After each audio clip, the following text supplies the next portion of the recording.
I am the Tofu Golem. Please enjoy the video. In this video, I will explain how to study science textbook.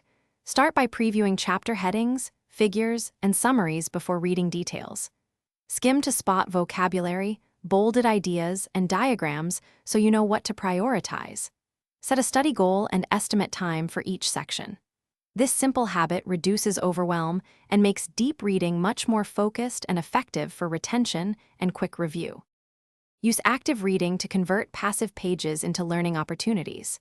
Turn headings into questions and read to answer them, annotating margins with short notes and symbols. Highlight only the essentials and color code to connect concepts, examples, and formulas. Pause after each section to summarize aloud or write a one-sentence takeaway. This approach helps move information from short-term to long-term memory more reliably. If you are finding this video helpful, please subscribe and like so I can make more study guides. Quick recommendation: grab the Simple Path to Wealth for practical money advice that can free up study time and reduce stress, or at least give you a laugh when budgeting for textbooks.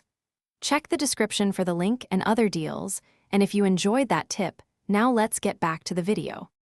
Practice actively by solving example problems and drawing diagrams from memory to test understanding. Schedule spaced reviews, even brief 15-minute sessions, to strengthen recall and prevent forgetting. Teach a friend or explain concepts aloud. Talking through ideas reveals gaps and cements knowledge. Combine problem solving with concept summaries and flashcards for formulas, units, and definitions to build both conceptual and practical mastery efficiently. Thanks for watching. Consider subscribing if we helped you today.